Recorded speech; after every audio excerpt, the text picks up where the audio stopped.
Welcome in, everybody, to this recorded edition of the Rebel Report. My name is Michael Borky. Appreciate you being here. Please forgive me, no live stream tonight. Having some internet issues here at the house. It is moving incredibly slow, like Windows 95 slow, impossibly slow, and it will not support a live stream. Been in contact with C Spire. They're going to work on it for me. They'll be here tomorrow morning. We'll get it figured out. Doesn't help us tonight, though, so no live stream. Please, again, accept my apologies for that. But still got some things to talk with you about. Ole Miss got a trio of transfer portal commitments today. We'll talk about that. Got a visitor coming tomorrow, a quarterback. Interesting quarterback. Kind of goes against the other quarterbacks they've been interested in, or at least the style of, or the type of prospect they are. Not really style, but the type of prospect that they are. And then, what do they need? So, Ole Miss has the number 2 portal class at the moment. They've got 11 commitments at the moment.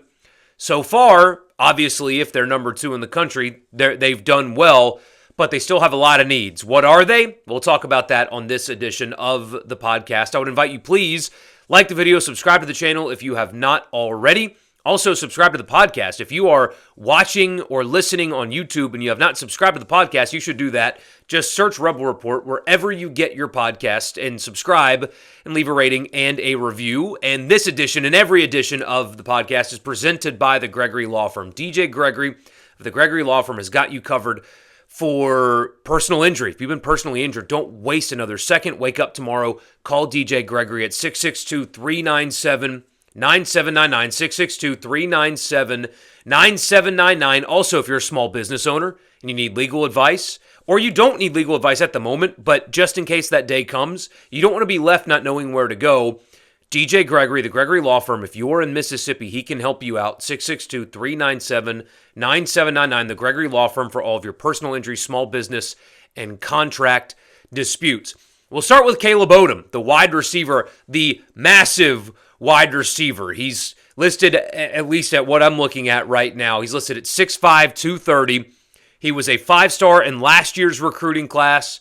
Only caught a handful of balls for Alabama this year, but the potential and the upside and the eligibility, which is kind of a theme with this class for Ole Miss, is obviously there with him. They picked him up last night, and that is their second portal addition at wide receiver, obviously with the Oklahoma State transfer that we've talked about already. 2 bigger receivers, and that's something that I'm very curious about. In hindsight with this receiver room, once Trey Harris went down, if you look at who they played and who got the most snaps for Ole Miss, small receivers were the theme for this team this year, lacking physicality. Now, don't get me wrong, Jordan Watkins was a great player for Ole Miss in his time, and Caden Lee had an exceptional season, so don't get me wrong there either. But part of me has also wondered if some of Ole Miss's woes in the run game can also be attributed to not being blocked well enough on the edges. Ole Miss's calling card at wide receiver in the past has been big, physical wide receivers. Not all of them, like Elijah Moore was an All-American at Ole Miss, and he's not a particularly big guy. But when you look at a guy like Treadwell and A.J. Brown and DK and Dante Moncrief, Mingo, these bigger-bodied physical wide receivers, but a lot of them were also willing and capable blockers. Part of me wonders if Ole Miss lacked some physicality on the edges that kind of prevented them from running their full offense and possibly even prevented them from being as good of a running team as they could have been. Now, I know that the issues start up front on the offensive line, but that is something that I've thought about with these 2 new portal additions. They're bigger receivers, and especially Odom is built basically like a tight end. Part of me wonders if that's kind of been a focal point for Ole Miss. You've got Caden Lee returning. He had a great season. He'll be great again for Ole Miss, you would assume. But adding some size in the receiver room is obviously something that they have emphasized, especially with this pickup right here. So that is potential more so than production. But the 5-star, Caleb Odom, is in the boat for Ole Miss, and that is most certainly a good pickup for them. Second portal pickup today was on the offensive line, Delano Townsend. He is a guard transfer from UAB. It is a name that I heard for the first time today, and so if I butchered that first name, please forgive me. I will learn the accurate pronunciation. But 6'4", 315, Again, a guy with a lot of years of eligibility. He's got 3 years of eligibility left, so he's basically like a high school recruit in terms of time that you would hope that he would be in your program. Obviously, in this day and age, guys transfer multiple times. Just because you get him now doesn't mean you have him forever. But generally speaking, here's another player with multiple years of eligibility that you would hope develop and have him become a quality offensive lineman. For what it's worth, according to Pro Football Focus, they charted over 400 pass protection snaps for him, and he gave up 1 sack in over 400 opportunities to protect the passer. So those are good numbers. I don't know much about him. You guys have heard me say this before. It's a bit cynical, and forgive me for that, but I am in wait-and-see mode with this Ole Miss offensive line, pretty much regardless of who they add, because this time last year, they returned 4 of 5 starters on the offensive line from the 2023 team, and they added 4 portal players, 2 of which, as you guys know, from Washington's national championship appearing offensive line, and yes, by the way, I'm holding a dart, the life of parenting a 5-year-old. Drake May's left tackle, and then a guy that started over 30 games at Southern Miss, and the offensive line not only did not get better, but it kind of regressed. And so there is something wrong, whether it's lack of development, and it kind of could be both, right? Because they didn't develop the guys that they had already, and then the portal guys were either misevaluated, not coached correctly. I'm not smart enough to know what the answer is. I know that there's issues in the offensive line room, but it's not just one thing. They're not developing the guys that they have. Again, they returned 4 starters. Well, they're not evaluating good enough. Well, that's also a major issue. Maybe they're not being coached well enough. I don't know, but there is issues right now on the offensive line, and the way that they've been able to bring in players tells you that they shouldn't be like this, and yet they are like this. So very much in wait-and-see mode. He could end up being a great player for Ole Miss. I'm just going to believe that the offensive line has improved for the Rebels when it happens, and really not a second sooner. Finally, Jaden Yates, the Marshall transfer. We talked about him very briefly. He was coming in for a visit not too terribly long ago, has committed to Ole Miss. They needed a linebacker, and they got a really experienced one. Now, it's in the Sun Belt, but Sun Belt still plays good football as well, and I don't care what level you're playing. 120 tackles and 7 TFLs is highly, highly, highly productive. I mean, that's an exceptional season. Apparently, plays pretty fast. A quality player. Other SEC schools wanted him, or at least brought him in for visits. Ole Miss needed linebacker help badly, and they get a highly productive Sun Belt linebacker. Of course, there is the question on whether or not his game can translate to the SEC level. Obviously, it's a different level. But that kind of production paired with the other schools that offer him tells you that they got a pretty good prospect here. And at this point, questioning the evaluations, especially at the linebacker position for Ole Miss, kind of a fool's errand with how they've done so far, especially under Pete Golding. So those are the pickups that they got today. Also, reportedly getting a visitor. Most of you guys are going to be listening when he's on campus, but Bo Pribula, the Penn State transfer who, not controversial, but made some waves in the media for leaving Penn State because if he was going to find his new destination, he couldn't stay with the team going into their playoff game coming up this weekend. Apparently going to visit Ole Miss, is also visiting UCF, has visited Missouri already, has Iowa on the docket.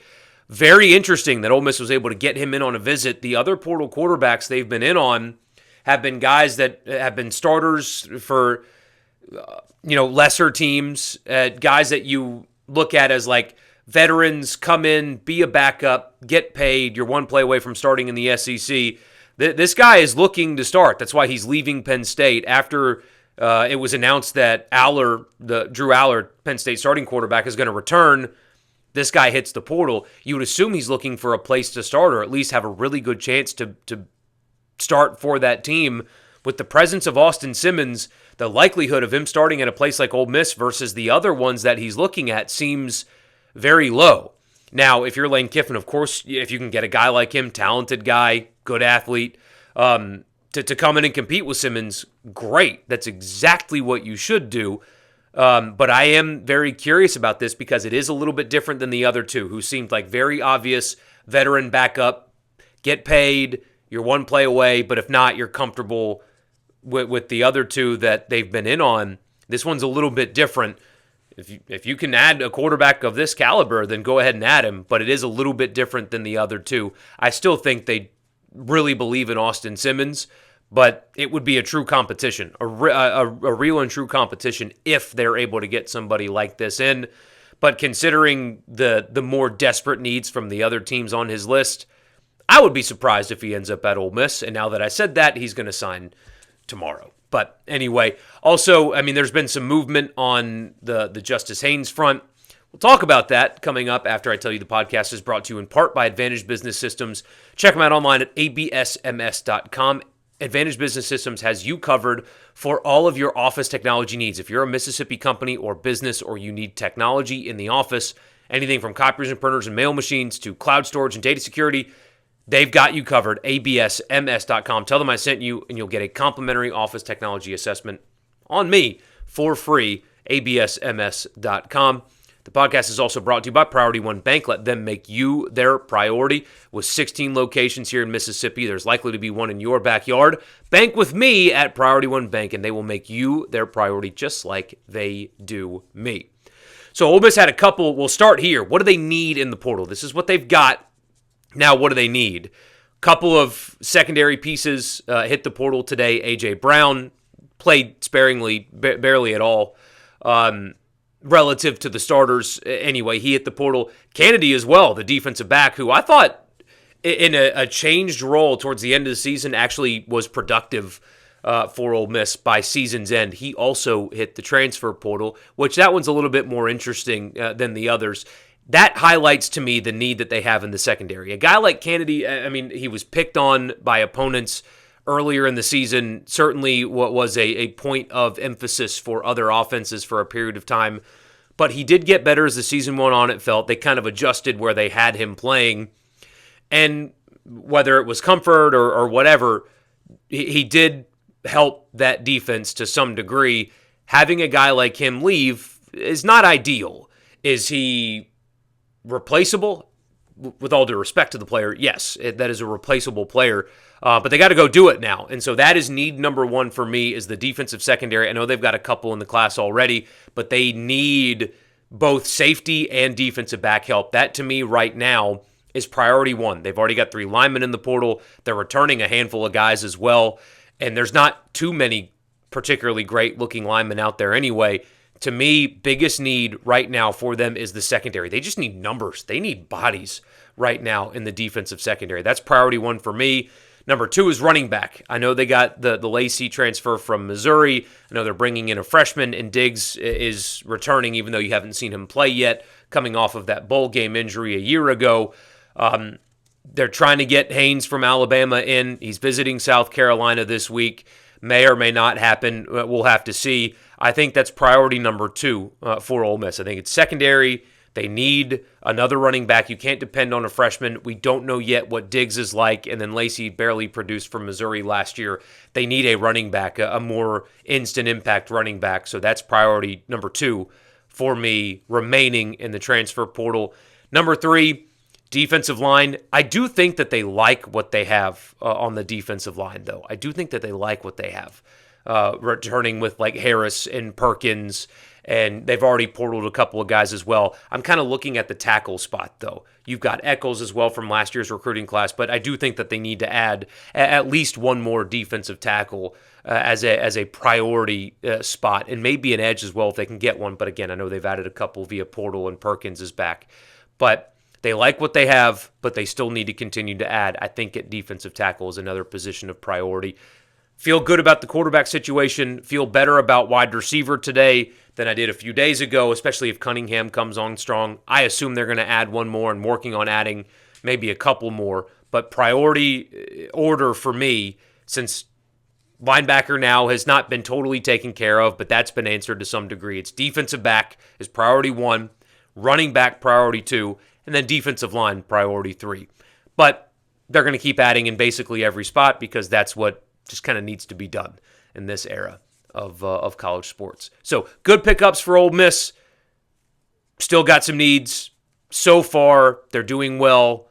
They still need to continue to add if they want to close out strong in this portal class. So sorry for not being live. Just couldn't help the internet issues. I appreciate you guys very much, and I will talk to you again, knock on wood, I will talk to you again live on Sunday. We'll have basketball to talk about as well, although it's just Queens. So get in, get out with a win, and move on. But anyway, see you guys on Sunday, hopefully live again then. See you then.